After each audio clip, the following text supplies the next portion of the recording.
কোচবিহার রাজনৈতিক ফায়দা তুলতে অকারণ নিশীথ প্রামাণিককে দোষারোপ করা হয়েছে। জলপাইগুড়ি সার্কিট বেঞ্চ জামিন না মঞ্জুরে যে রায় দিয়েছে সেই মামলা হরিরহাটের ঘটনা, এমনই দাবি করেছেন দিনহাটার বিজেপি নেতা আবু আল আজাদ। বিজেপি নেতার দাবি নিশীথ প্রামাণিক ষড়যন্ত্রের শিকার হয়েছেন বলে।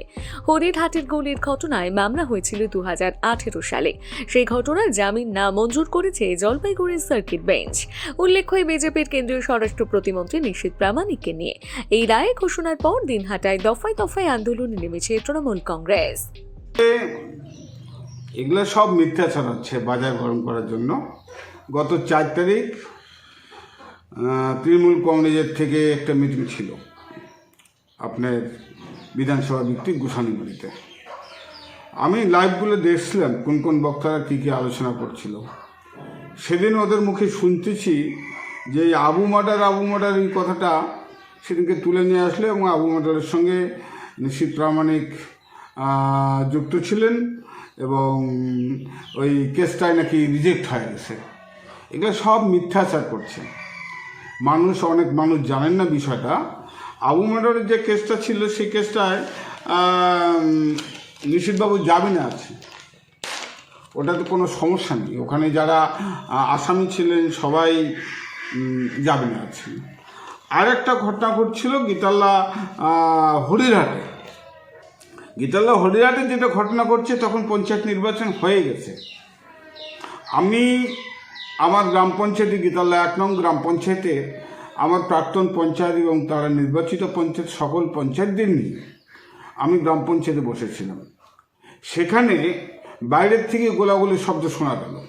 এটা ঘটনা সত্য, গোলাগুলি ঘটছে। সেখানে বিএসএফও ছিল এবং সেখানে কি ঘটনা ঘটলো, কারা গুলি করলো, কারা কি করলো, ওরা নিজেদের মধ্যেই গণ্ডগোলটা করে গোলাগুলি করে 2টা গুলি 2টা ছেলেকে লাগছে। এটা আমি জানতে পারছি পরে।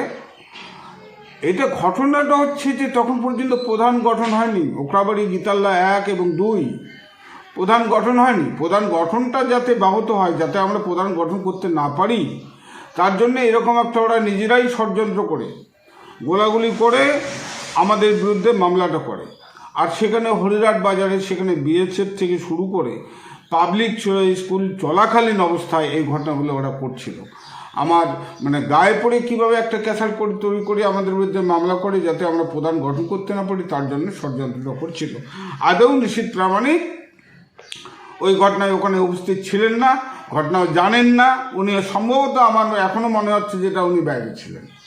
এটা এই নির্বাচনের সময় সেদিন আমার উত্তরবঙ্গ উন্নয়ন মন্ত্রীর থেকে শুরু করে অনেকে মন্তব্য করছিলেন যে নিশীথ প্রামাণিক ওই মার্ডার কেসের সঙ্গে যুক্ত ছিলেন। সেই কেসে উনি অ্যারেস্ট হন নাই, রিজেক্ট হয়ে গেছে সার্কিট বেঞ্চে। এগুলো সব মিথ্যাচার, বাজার গরম করার এগুলো কথাবার্তা। আর একটা যেটা বিষয় সেটা হচ্ছে ভেটাগুড়ি। এটা আমার বয়সে আমি এরকম পরিস্থিতিগুলো দেখিনি। দিনহাটার রাজনীতির যে পরিবেশটা প্রতিটা নির্বাচন ছিল আগে, দেশ স্বাধীন হওয়ার পর থেকে এরকম অবস্থা কোনোদিন দেখিনি। উনি দায়িত্বশীল একজন মন্ত্রী, রুলিং পার্টিতে আছেন, রুলিং পার্টির দায়িত্বে আছেন। গীতাল্লা শান্ত রাখাটাই হচ্ছে, দিনহাটা শান্ত রাখাটাই হচ্ছে প্রথম কাজ হওয়া উচিত। সেটা না করে লক্ষ্য করছি তো একটার পর একটা ভেটাগুড়িতে কী হলো। পার্টি অফিস তো ওদের, এই পার্টি অফিস ওদের তো তালা ভাঙার বিষয় ছিল না। পার্টি অফিসে কে টিএমসির লোক বসে না বসে তার জন্য তো বিজেপি দায়িত্ব নিতে পারে না।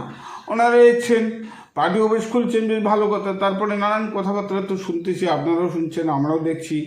এটা একটা ভেটাগুড়িতে একটা উত্তপ্ত শান্ত পরিবেশটাকে উত্তপ্ত করার চেষ্টা করছে। এখনও নির্বাচন তো অনেক বাকি, নির্বাচন বাকি। তার মধ্যেই এখন ভেটাগুড়ি, মাথালহাট, ভেটাগুড়ি 1 এই গ্রাম পঞ্চায়েতগুলি যেহেতু বিজেপির হাতে চলে গেছে, বিজেপির প্রধান গঠন হয়েছে, এটাতে এহেন পরিস্থিতি যে পঞ্চায়েত নির্বাচন হয়ে গেছে, আপনার পৌরসভার নির্বাচন হয়ে গেছে। আমরা প্রত্যেকেই দেখছি নির্বাচনগুলো কিভাবে করছেন আপনারা। এত ভালো কাজ করলেন, এত প্রশংসা, লক্ষ্মী ভাণ্ডার থেকে বহু ভাণ্ডার, দিদিমণি কাজ করছেন, তো এত ভয় কিসের? মানুষকে ভোট দিতে দেন না।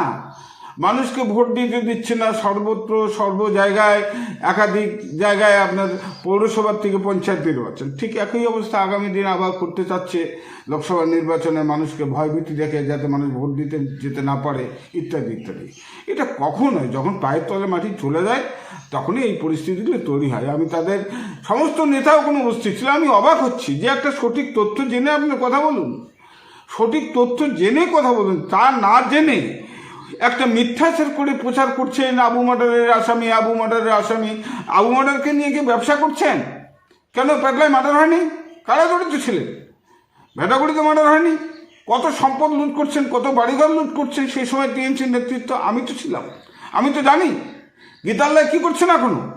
নেতারা কারা জানেন না? গীতালয় যাই গাড়িগালে দড়ি বসে কি করছে এখনো? মানুষ বাড়িঘর ছাড়া, বাড়িঘর লুটটাচ করছে, জমি দখল হচ্ছে, কিচ্ছু রাখেনি কোনো পরিবারের। সব সমস্ত পরিবারকে ভিখারি বানিয়ে দিয়ে দিয়েছে।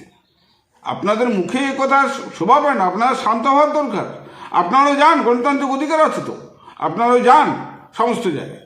এই দেখুন, গতকালকে এই কয়েকদিন আগে এখানে আমার মণ্ডল সভাপতির বাড়িতে, 5 নম্বর মণ্ডল সভাপতি বাড়িতে একটা বৈঠক চলছে, পার্টির কর্মসূচি নিয়ে বৈঠক চলছে, আমিও বৈঠক করছি। সেখানে হঠাৎ করে আক্রমণ হলো। কিছু জুনিয়র ছেলেপেলেকে পাঠিয়ে দিচ্ছেন সেখানে গন্ডগোল করতে। এই ছেলেগুলো তো কেস খাবে, আর কেস সারা জীবনে চলবে। আর আপনারা নেতারা কে কোথায় কখন যাবেন কোনো তো ঠিক নেই, কোনো ঠিক নেই। স্বাভাবিকভাবে এই জুনিয়র ছেলেপেলেগুলো যেগুলো বয়স কম তারা ফেসে যাচ্ছে সমস্ত জায়গায়, আর কেস তো এতে চলতে থাকবে। আমাদের তো অভিজ্ঞতা আছে, আমরা তো দেখছি। সিপিএম আমলে কেস খাইছি, এখনো কেস চলছে। নেতারা কোথায়? টিএমসি আমলে বহু কেস খাইছি, মিথ্যা কেস আমাকে ঠেকানোর জন্য চলছে কেস। কেস তো আমি খাচ্ছি, আমার গ্রামের সাধারণ মানুষ খাচ্ছে। কেন সাধারণ মানুষের বিবাদ তৈরি করে দিচ্ছেন? যান না, বাড়ি বাড়ি যান, মানুষের কাছে যান, মানুষের কাছে সমর্থন আদায় করেন। তা না করে ভয় ভীতি দেখে সেদিন আর নেই। বিজেপিকে কোনোভাবেই আর ঠেকানো যাবে না, কোনোভাবেই ঠেকানো যাবে। দিনাটার মাটি শেষ কথা আগামী দিন বিজেপি বলবে, আপনারা করতে পারবেন না। আপনাদের উপরে মানুষের ভরসা শেষ হয়ে গেছে, কিচ্ছু নেই, আস্থা নেই, ভরসা নেই। আপনাদের পিছনে কে আছে সেটা দেখেন। পায়ের তলা মাটি কিন্তু আপনাদের চলে গেছে। টিএমসির নেতাদের সাবধান হওয়ার দরকার, সতর্ক হওয়া দরকার। মন্ত্রী তখন টিএমসি করতেন, তৃণমূল কংগ্রেসের যুব নেতা ছিলেন, জেলার ছিলেন। এখানে তো বিজেপির কোনো বিষয় না। তখন আমার এই নিশীথবাবু তো তখন সেক্রেটারি ছিলেন, জেনারেল সেক্রেটারি ছিলেন জেলার, এবং যুব প্রেসিডেন্ট ছিলেন দিনাটা 1 নং ব্লকে। তখন যুব মাতার একটা পরিস্থিতি ছিল, পার্টি একই পার্টি ছিল। আজকে যে ছেলেটাকে দিয়ে কমপ্লেন করেছে, তাকে বাড়িতে জোর করে নিয়ে যে কমপ্লেন করেছে, তার নাম সঞ্জিত বিশ্বাস। তাকে দিয়ে জোর করিয়ে আমার নাম, নিশীথের নাম ইত্যাদি আমাদের পলিটিক্যাল পার্টিতে, আমাদের সেই সময় আমাদের সঙ্গে যারা ছিল তাদের বিরুদ্ধে মামলা করা হয়। মামলার সেখানে 29 জন লোকের বিরুদ্ধে মামলাটা করা হয়েছে। এই যে তার কাগজ, 29 জন, সবাই যাবে না আছে, শুধু নিশীথবাবু হয়নি। এবারে নিশীথবাবুর প্রশ্ন যদি আসে, আজকে 2 নম্বর ব্লকের প্রেসিডেন্ট ছিল, যুব প্রেসিডেন্ট আরিফ রহমান, তিনিও তো জামিন হননি। নিশীথবাবু তার রিজেক্ট হয়েছে, ঠিক আছে। তারপরে আরিফ তো এখনো আসামি ঘুরছেন। আপনারা তার সম্বন্ধে কথা বলছেন না কেন? নিশীথবাবু এই ঘটনার সঙ্গে যুক্ত ছিলেন না, আসলে ইনি ছিলেন না। গীতালয় ওরাই গন্ডগোল করে কিভাবে আমাদের বোর্ড গঠনগুলো গন্ডগোল করে দেয় সেই চেষ্টাটা করছিল। এটা পরিকল্পিতভাবে ওই দিন হরিঘাটে এই ঘটনা ঘটছিল। আমরা তখন গ্রাম পঞ্চায়েত অফিসে ছিলাম, প্রাক্তন পঞ্চায়েতের সমিতি, আমি ছিলাম উপস্থিত। কখনই আবু মার্ডারের ঘটনার সঙ্গে যুক্ত নয়। এটা জোড়াগুলির ঘটনা, একটা হরিঘাটের ঘটনা ঘটছে, ওরা নিজেরাই গন্ডগোল করিয়ে আমাদের ফেলেছে। এটা জোড়াগুলির একটা ঘটনা। কেস হচ্ছে 307 জিআর 307 2018। মামলাটা হয়েছিল 14 তারিখ, এফআইআরটা করা হচ্ছে 14 তারিখ, 14/8/18। এখানে নিশীথ প্রামাণিকের কোনো ব্যাপার না, ওরা নিজেরাই ঘটনাটা করছিল, প্রধান গঠন যাতে করতে না পারি। সঞ্জিত বিশ্বাস নামে একটা ছেলে আছে, তার মা ছিল পঞ্চায়েত সেই সময়, ওদের পক্ষে ছিল। ওকে টানিয়ে নিয়ে যে মিথ্যা কেসগুলো করছিল বিভিন্নভাবে, সেই ছেলেটাকে দিয়ে। এখন সেই ছেলেটা কিন্তু এই সমস্ত অপকর্ম দেখে সেই ছেলেটা টিএমসি ছেড়ে বিজেপিতে যোগদান করছে। সে এখন আমার পার্টির যুব প্রেসিডেন্ট, মন্ডল প্রেসিডেন্ট। এদের অপকর্ম যারা গুলিবিদ্ধ হয়েছে তারাও জানে এই ঘটনাটা, তারাও বিবৃতি দেবে আগামী দিন হয়তো। এটা সম্পূর্ণ ষড়যন্ত্র। এটা মার্ডার কেসের সঙ্গে ঘটনা নয়, এটা হচ্ছে হরিঘাটের একটা ঘটনা ঘটছিল, সেই ঘটনার সঙ্গে যুক্ত। অ্যাকচুয়ালি যে আবুল মার্ডারের যে কেসটা সেটা মন্ত্রী এবং আবুল আজাদ জড়িত নয়। এটা হচ্ছে 2018 সালের একটা কেস, যেটা আমি করেছিলাম। আমাকে আমার মা ছিল তৃণমূল কংগ্রেসের পঞ্চায়েত সদস্যা এবং আমি তার ছেলে ছিলাম। তৃণমূল কংগ্রেসের সেই সময় যুব মতার একটা গোষ্ঠীকণ্ডল হয়েছিল। সেই সময় আমি জানি না তাদের যে জোড়া গুলি হয়েছিল সেই সময় ওটা কেস, সেই গুলির আদৌ আমি জানি না। এবং সেখানে আমাকে রাজনীতির চাপে আমাকে নিয়ে যাওয়া হয় এবং জোর করে কেস করানো হয়।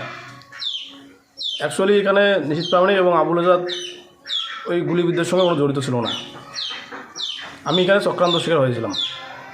কাগজ আসছে না, চেষ্টা করেছিলাম, সেই কেসটাই সুরক্ষা কবচ পাচ্ছে না। এগুলো সম্পূর্ণ সাধারণ নাটক এবং মিথ্যা প্রচার করা হচ্ছে, যাতে রাস্তা দিকে একটু সমস্যার মধ্যে ফেলে দেওয়া হয়।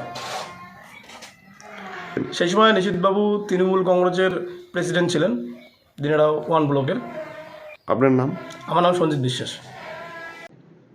আজকে তো একটা মামলা ছিল নিশীথ অধিকারীদের জামিন প্রামাণিকের, সেটা তো জামিনের আবেদন করেছে, কি দাঁড়ালো, কোর্ট কি সিদ্ধান্ত নিল? আজকে ওটা ডিভিশন বেঞ্চের মামলাটা ছিল, তা ওটার ফুল ফ্লেজড হিয়ারিং হয়েছে। আলটিমেটলি ওটা রক্ষা কবচ চেয়েছিল একটা 438-এ অ্যান্টিসিপেটরি বেলে, তো ওটা কোর্ট দেয়নি। প্লাস ওদের তরফ থেকে একটা সাবটেশন অফ ফ্যাক্ট ছিল, কারণ আমাদের রেকর্ড বলছে যে ওনার অনেক আদার্স প্রিভিয়াস কেস যেটাতে উনি অ্যাকিউজড এবং অনেক কেস ওনার নামে পেন্ডিং আছে। তো সেটা যখন আমরা আর্গুমেন্ট করি তখন অপোজিট সাইড সেটাকে অস্বীকার করেছিল। তো কোর্ট বললো যে তোমার কিছু যদি থাকে তোমরা কিছু দেখাতে পারবে, তোমরা সেটা দেখাতে পারেনি। কোর্ট সেটাকে আদারওয়াইজ নিয়ে কোর্ট বলেছে তোমরা যেহেতু সাবটেশন অফ ফ্যাক্ট করছো আমি মামলা শুনবো না, এবং ওটা রক্ষা কবচ না দিয়ে ওটা পরে সার্কিটে করে মামলাটাকে ট্রান্সফার করে দিয়েছি। এটা একটা 2018-এর একটা মামলা, 307/226, ওটা একটা দিনহাটা থানার একটা মামলা, যাতে ওনার ইনস্ট্রাকশনে গুলি চলেছিল এবং ওটা বুলেট ইঞ্জুরি ছিল, পেনিট্রেটিভ বুলেট ইঞ্জুরি ছিল। পরবর্তীকালে সার্জারি হয়, বুলেটগুলো রিকভারি হয় এবং স্পেসিফিক 307 এবং আর্মস অ্যাক্টে কেস হয়, চার্জশিট দেয় এবং পরবর্তীকালে ওয়ারেন্ট অফ অ্যারেস্ট ইস্যু হয় নিশীথ প্রামাণিকের এগেনস্টে। তো ওটা উনি অ্যাপিয়ার করেননি, তো ওই জন্য এই ইন্ডিমেন্টটা উনি 438 অ্যাপ্লিকেশনের করেছিলেন, কিন্তু সেটা কোর্ট দেয়নি। ওয়ারেন্ট আগে বেরিয়েছে, ওয়ারেন্ট এখনো পেন্ডিং আছে। ওটা অলরেডি মে মাসে ওটা ওয়ারেন্ট এক্সিকিউশন ওয়ারেন্টের ডেট আছে। এটা নেক্সট সার্কিট 22nd মে মাসে এক্সিকিউশন, মানে মে এর মধ্যে অ্যারেস্ট করতে হবে। 2 ফেব্রুয়ারি 22 ফেব্রুয়ারিতে আবার ওরা চেয়েছিল যে ইন দি মিন টাইম যদি নট টু অ্যারেস্টের কোনো একটা থাকে, সেটা মানেনি। বলবো যে পুলিশের মতো অ্যারেস্ট যদি করতে চায় পুলিশ করতে পারবে।